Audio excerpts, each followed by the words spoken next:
ہندوستان بر صغیر کے حالات اور اسلامی سلطنتوں سے قدر مختلف ہے۔ یہاں پہلی صدی میں اسلام آ گیا، یہ ہندو علاقہ ہے۔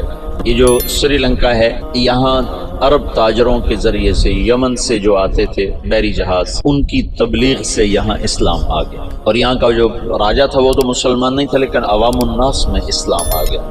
اور یہ جو ساتھ مالدیپ ہے، مالدیپ کوئی 2500 جزیروں کا ملک ہے مالدیپ، اور وہ جزیرے لمبے سے لمبا جزیرہ 11 کلومیٹر ہے، اس کا نام ہے مالے، اسی میں ان کا دارالحکومت ہے۔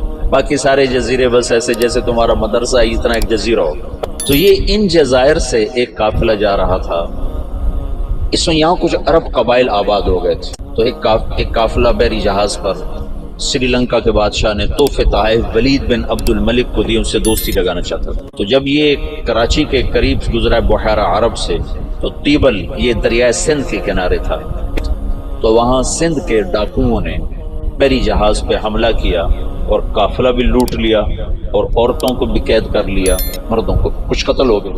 تو ایک عورت پکاری، یا للحجاج یا للحجاج یا للحجاج۔ عروج کے دور میں فاسق کیسے ایمان والا تھا۔ تو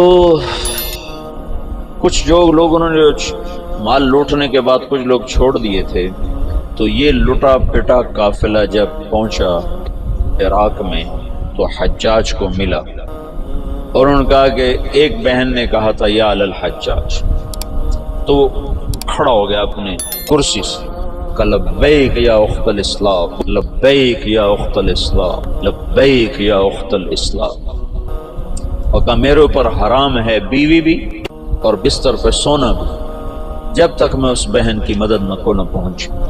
ایک جس کے بارے میں اللہ کے نبی کا کہا نا کہ بنو ثقیف میں ایک مبیر ہو، ایک صفاق ہو، فاسق ترین انسان غیرت ایمانی سے ایسا بھرا ہوا ہے کہ میرے اوپر بیوی حرام ہے، میرے اوپر بستر پہ سونا حرام ہے، جب تک میں اس بہن کی مدد کو نہ پہنچوں۔ اور اس نے اسی وقت ایک لشکر تیار کیا، عبید اللہ بن نبحان رحمت اللہ علیہ کو امیر بنایا، اور ان کو 3000 کا لشکر، 4000 کا لشکر دے کے روانہ کیا۔ وہ لشکر شکست کھا گیا اور عبید اللہ شہید ہو گئے۔ پھر اس نے دوسرا لشکر روانہ کیا، بدیل بن طفہ رحمت اللہ علیہ کی سرکردگی میں، وہ بھی شہید ہو گئے، اور دونوں لشکروں کو شکست ہو گئی۔ پھر اس نے شامی قبائل جو عرب کے قبائل جو شام میں آباد تھے، ان کا عراقیوں سے بڑا مختلف مزاج تھا، تو اس نے ولید بن عبد الملک سے اجازت چاہی کہ مجھے سندھ پہ حملے کے لیے شام سے لشکر، اور میرا خزانہ ختم ہے، مجھے پیسے بھی دیں۔ تو ولید نے کہا میں یہ محاذ نہیں کھول سکتا، ابھی ترکستان میں محاذ کھلا ہوا ہے، شمالی افریقہ میں محاذ کھلا ہوا ہے، چین کی طرف محاذ کھلا ہوا ہے، میں چوتھا محاذ نہیں کھول سکتا۔ تو حجاج نے کہا جتنا پیسہ مجھے دو کے قرضہ ہے، اور میں یہ دگنا کر کے بیت المال میں واپس کروں گا۔ تو شامیوں کا 4000 کا لشکر تیار، اور اس کا اپنا سگا بھتیجا تھا محمد بن قاسم، اور حجاج نے اپنی بیٹی زبیدہ اس کے نکاح میں دی ہوئی تھی، اس کو منتخب کیا، اور اس کو 12000 کا لشکر دے کے روانہ کیا، اور باقی جو ساز و سامان تھا وہ سمندر کے ذریعے سے بھیجا، اور ہر 3 دن کے بعد اس کے پاس خبر آتی تھی۔ اس نے ڈاک کا ایسا نظام بنایا کہ ہر 3 دن کے بعد خبر حجاج تک پہنچتی تھی۔ اس طرح راستے میں چوکیاں قائم کی، اور پورے جنگ کا نقشہ حجاج بصرے میں بیٹھ کے خود کنٹرول کر رہا تھا۔ تو یہ بدھوں کا شہر تھا، جو دیبل تھا نا بدھوں کا، تو اس میں ایک بڑا گنبد تھا، اس کے اوپر ایک جھنڈا تھا۔ تو ان کا یہ عقیدہ تھا جب تک یہ جھنڈا نہیں گرتا اس شہر کو شکست نہیں ہو سکتی۔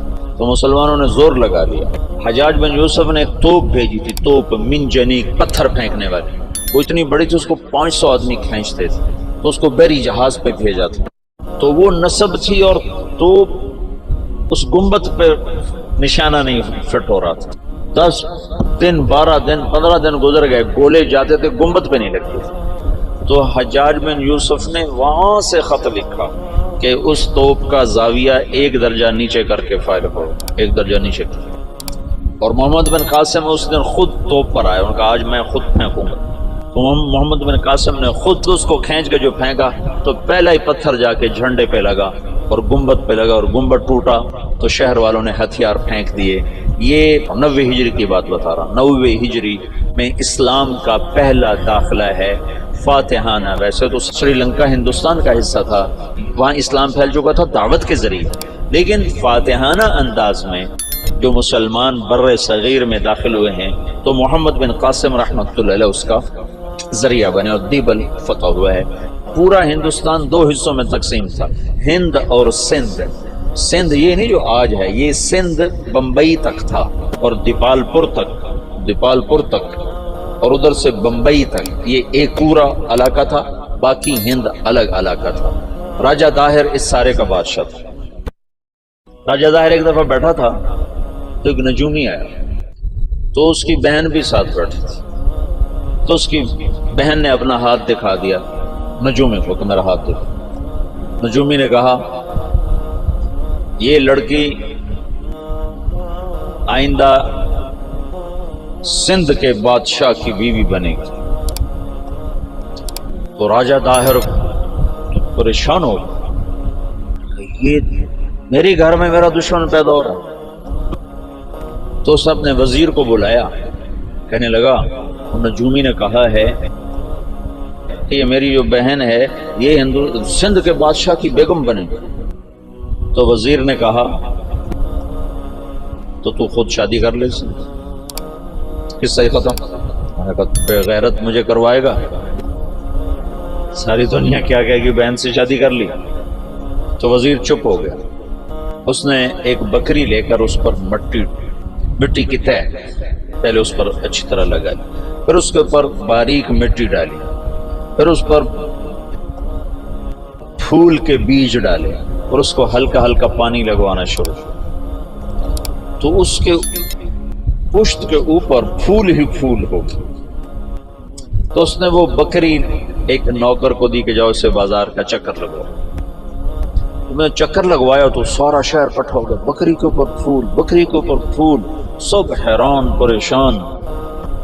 اگلا دن کا پھر چکر لگاؤ، پھر لوگ اکٹھے ہو گئے، اگلا دن پھر چکر لگاؤ، پھر تھوڑے ہو گئے، پھر چوتھے دن اور تھوڑے ہو گئے، 5 دن اور، 6 دن اور، 7ویں دن کوئی بھی دیکھنے نہیں آیا۔ تو وہ بکری لے کر داہر کے پاس آ گیا، کہنے لگا اس بکری میں تیری کہانی لکھی ہوئی۔ وہ کیسے؟ تب پہلے زیادہ لوگ تمہیں گالیاں دیں گے، پھر اسے تھوڑے گالیاں دیں گے، پھر اسے تھوڑے گالیاں دیں گے، پھر ایک دن چپ کر جائیں گے، تو اسے شادی کر لیا۔ اس بکری سے اس نے اس کو دلیل سمجھائی، تو اس کم وقت نے حکومت کے لالچ میں اپنی بہن سے شادی کر لی۔ حالانکہ ہندو بھی بڑے غیور، بڑے غیرت والے، یہ راجپوتوں کی تاریخ ہے، بہت غیور لوگ ہوتے تھے۔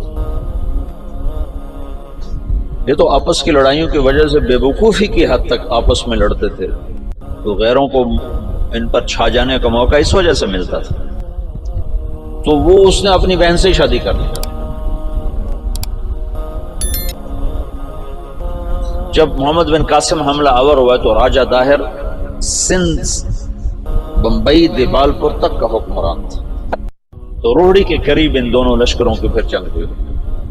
تو اس سے پہلے محمد بن قاسم نے لکھا حجاج بن یوسف کو کہ سارا سندھ اکٹھا ہو چکا ہے اور میرے ساتھ صرف 12,000 مدد کے لیے لشکر بھیجو۔ تو فاسق اور صفاق کا خط سن، حجاج کا خط ہے کہ اللہ کے رسول کا فرمان ہے 12,000 کو کمی کی وجہ سے شکست نہیں ہو سکتی، اور تم 12,000، لہذا تمہیں اس وجہ سے شکست نہیں ہو سکتی کہ تم تھوڑے۔ جب میرا خط پہنچے تو سارے لشکر کو آخرت کی ترغیب دی اور اللہ کی رضا پہ مرنے کے لیے تیار کرو، اور میرے پاس کوئی لشکر نہیں تمہیں بھیجنے کے لیے، میرے پاس کوئی سرمایہ نہیں تمہاری مدد کے لیے، تمہارا اللہ تمہیں کافی ہے۔ یہ حجاج کا خط تھا محمد بن قاسم کے نام۔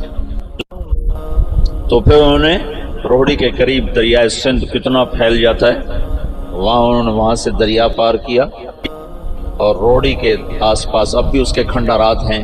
یہ خوفناک جنگ لڑی گئی جس میں راجہ داہر قتل ہوا، اور اللہ تعالیٰ نے مسلمانوں کو فتح دی، اور محمد بن قاسم ملتان تک 92 ہجری میں 90 میں داخل ہوا، 92 میں 2 برس کے بعد ملتان پہنچا، اور اس کے حسن سلوک سے لوگ ہندوؤں نے جو مسلمان نہیں ہوئے تھے انہوں نے محمد بن قاسم کے بت بنائے اور اس کی پرستش کرتے رہے۔ یہ اس طرف سے 92 ہجری میں اسلام داخل ہوا۔